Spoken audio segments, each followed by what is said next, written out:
हाय viewers, हम आज से फाइनल अकाउंट सेक्शन स्टार्ट कर रहे हैं। आपको नेम से ही आइडिया हो गया होगा कि ये अकाउंट्स की फाइनल स्टेज होती है।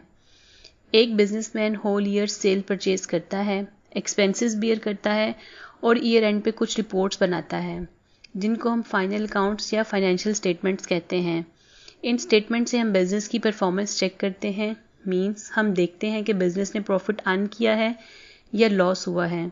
इसके अलावा हम बिज़नेस की पोजीशन चेक करते हैं। मींस बिज़नेस में कितनी अमाउंट्स के एसेट्स हैं और बिज़नेस की लायबिलिटीज़ क्या हैं और बिज़नेस का कैपिटल कितना है।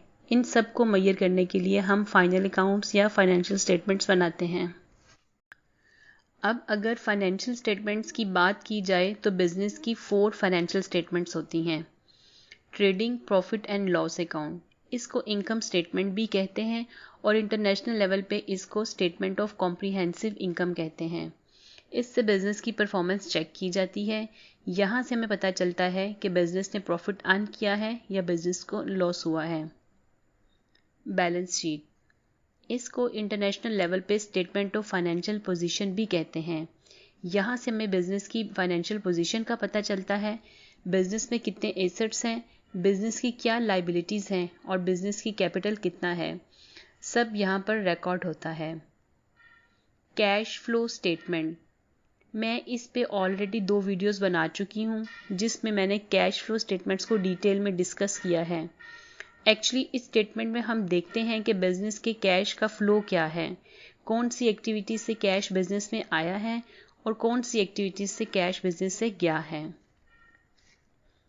Statement of changes in equity, ये सिर्फ पब्लिक लिस्टेड कंपनीज में बनाई जाती हैं जिनके शेयर्स मार्केट में सेल होते हैं। इसमें हम शेयर कैपिटल की मूवमेंट को देखते हैं, कंपनी के रिजर्व अकाउंट्स की मूवमेंट देखते हैं। हम इन सब स्टेटमेंट्स को वन बाय वन डिस्कस करेंगे। फाइनेंशियल रिपोर्ट्स में सबसे पहले इनकम स्टेटमेंट या trading and profit and loss account बनाया जाता है। Trading profit and loss account को हम 2 सेक्शंस में डिवाइड करते हैं। एक तो हम ट्रेडिंग अकाउंट कहते हैं और दूसरे को हम प्रॉफिट एंड लॉस अकाउंट कहते हैं। ट्रेडिंग अकाउंट में हम sales, cost of goods sold या cost of goods sale and direct expense को डील करते हैं। यहाँ से हमें कंपनी के ग्रॉस प्रॉफिट का पता चलता है। और प्रॉफिट एंड लॉस अकाउंट में हम admin, selling and financial expenses और इनकम को डील करते हैं और यहाँ से हमें कंपनी के final profit means net profit generate का पता चलता है। अब देखा जाए तो इनकम स्टेटमेंट 4 आइटम्स का कॉम्बिनेशन होती है। Number 1 sales, number 2 cost of goods sold और cost of sale, number 3 other income and 4 is expenses. Sales पे ऑलरेडी एक वीडियो बना चुकी हूँ, उसका लिंक ऊपर स्क्रीन पर और नीचे डिस्क्रिप्शन पे मिल जाएगा, आप उसको देख सकते हैं। अगर कॉस्ट ऑफ गुड्स सोल्ड या कॉस्ट ऑफ गुड्स सेल्स की बात करें तो ये उस प्रोडक्ट की कॉस्ट होती है जो आपने सेल की होती है। अगर जस्ट ट्रेडिंग बिजनेस होगा तो हम कॉस्ट ऑफ गुड्स सेल लिखेंगे और अगर मैन्युफैक्चरिंग बिजनेस होगा तो हम कॉस्ट ऑफ गुड्स सोल्ड लिखेंगे। फॉर एग्जाम्पल, एक टेबल टेनिस आपने 1000 में परचेज की और उसको 1500 में सेल कर दी। अब यहाँ पे कॉस्ट ऑफ गुड्स सेल होगी 1000 बिकॉज आपने टेबल टेनिस 1000 में परचेज की है। सेकंड ऑप्शन में आपका फर्नीचर बनाने का बिजनेस है और एक चेयर मैन्युफैक्चर करने में आपकी कॉस्ट 10,000 आती है और वो चेयर 15,000 में सेल होती है, तो यहाँ कॉस्ट ऑफ गुड्स सोल्ड होगी 10,000 बिकॉज आपकी कॉस्ट 10,000 है। अगर बिजनेस सिंगल प्रोडक्ट सेल करता है या मैन्युफैक्चर करता है तो उसकी कॉस्ट आइडेंटिफाई करना इजी है। जैसे मैं ऊपर एग्जाम्पल में आपको इजीली बता दिया कि टेबल टेनिस की कॉस्ट 1000 है और चेयर की कॉस्ट 10,000 है। बट अगर बिजनेस इन्वेंट्री भी मेंटेन करता है या एक से ज़्यादा प्रोडक्ट मैन्युफैक्चर और सेल करता है तो हम कॉस्ट ऑफ गुड्स सोल्ड या कॉस्ट ऑफ गुड्स सेल कैसे कैलकुलेट करेंगे। यहाँ हम एक फार्मूला यूज़ करते हैं जिससे हमें बिजनेस की कॉस्ट ऑफ गुड्स सोल्ड या cost of goods sale calculate कर सकते हैं। Cost of goods sold is equal to opening stock plus purchases minus closing stock. Suppose business के पास ईयर के स्टार्ट में 10,000 की इन्वेंट्री थी और उसने होल ईयर में 50,000 की इन्वेंट्री परचेज की और ईयर एंड पे उसके पास इन्वेंट्री 20,000 रह गई है। यहाँ बिजनेस की कॉस्ट ऑफ गुड्स सोल्ड क्या होगी? हम यहाँ ओपनिंग स्टॉक में परचेजेस ऐड करेंगे और क्लोजिंग इन्वेंट्री को माइनस करेंगे। मतलब हम यहाँ करेंगे 10,000 प्लस 50,000 माइनस 20,000 और यहाँ कॉस्ट ऑफ गुड्स सोल्ड बनेगी 40,000। अब इसके बाद हम अदर इनकम की बात करते हैं।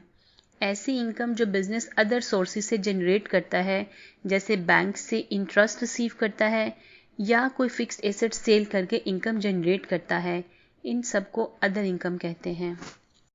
अब आते हैं एक्सपेंसेस की तरफ। एक्सपेंसेस बिजनेस का मोस्ट इम्पॉर्टेंट पार्ट है। एक्सपेंसेस को हम 3 टाइप्स में डिवाइड करते हैं: डायरेक्ट एक्सपेंसेस और manufacturing expenses, administrative expenses, selling expenses and financial charges. The last one is expenses against fixed assets. इन सब को हम अब 1 by 1 डिस्कस करते हैं। ऐसे एक्सपेंसेस जो प्रोडक्ट को मैन्युफैक्चर करने में होते हैं या अगर ट्रेडिंग बिजनेस है तो प्रोडक्ट को शॉप तक लाने में जितने भी एक्सपेंसेस होते हैं, इन सबको डायरेक्ट एक्सपेंसेस कहते हैं। जैसे carriage inward, wages, factory rent, factory electricity bill, godown rent, shipment charges, excise duty etcetera. इन सब एक्सपेंसेस को हम ट्रेडिंग अकाउंट में डील करते हैं। मतलब ट्रेडिंग अकाउंट में हम सेल्स में से कॉस्ट ऑफ गुड्स सोल्ड और डायरेक्ट एक्सपेंस को माइनस करते हैं और जो बाकी रह जाता है वो बिजनेस का ग्रॉस प्रॉफिट होता है। प्रोडक्ट को सेल करने में या प्रोडक्ट को प्रमोट करने में भी कुछ एक्सपेंसेस होते हैं, जैसे discount of good sale, marketing charges, promotion charges और डिलीवरी चार्जेस। इनको हम सेलिंग चार्जेस या मार्केटिंग एक्सपेंसेस कहते हैं। जब हम बैंक के थ्रू ट्रांजैक्शंस करते हैं या बैंक से बिजनेस लोन लेते हैं तो बैंक को इंटरेस्ट पे करते हैं।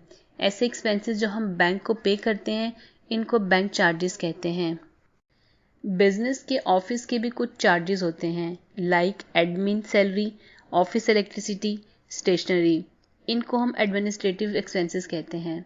प्रॉफिट एंड लॉस में हम admin, selling expenses and financial expenses को डील करते हैं।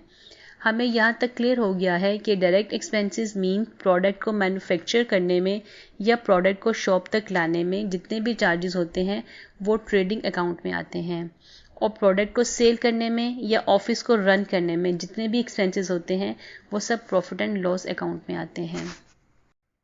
अब कुछ ऐसे एक्सपेंसेस भी होते हैं जो फिक्स्ड एसेट्स को परचेज करने में आते हैं। जैसे बिजनेस ने एक मशीनरी इंपोर्ट की और उस पर कस्टम चार्जेस पे किया और उस मशीन को फैक्ट्री तक लाने में कुछ एक्सपेंसेस पे किए। फिर उस मशीन को वर्किंग कंडीशन में लाने के लिए मींस उसको असेंबल करने में भी कुछ एक्सपेंसेस पे किए। अब जितने भी एक्सपेंसेस बिजनेस ने मशीनरी को इंपोर्ट करने और रनिंग पोजीशन तक लाने में हुए हैं उनको हमने ना तो ट्रेडिंग अकाउंट में शो करेंगे और ना ही इनको हम प्रॉफिट एंड लॉस अकाउंट में शो करेंगे। एक्चुअली इन एक्सपेंसेस को हम फिक्स्ड एसेट की कॉस्ट में ऐड करेंगे। सपोज मशीनरी की कॉस्ट 10 लाख है और उसको रनिंग पोजीशन में लाने में 1 लाख का एक्सपेंस हुआ है, तो हम 1 लाख के एक्सपेंस को भी मशीनरी की कॉस्ट में ऐड कर देंगे और अब मशीनरी की टोटल कॉस्ट होगी 11 लाख। आज हमने trading, profit and loss account की बेसिक स्ट्रक्चर को डिटेल में डिस्कस किया है। हमने डिफरेंट एक्सपेंसेस को डिस्कस किया है। नेक्स्ट वीडियो में हम trading, profit and loss account पर एक एग्जांपल के साथ डिटेल में बात करेंगे।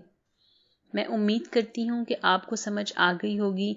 अगर आपको वीडियो पसंद आई है तो उसको लाइक कीजिएगा और शेयर कीजिएगा, और अगर कोई सजेशन है तो लाजमी शेयर कीजिएगा। Thank you.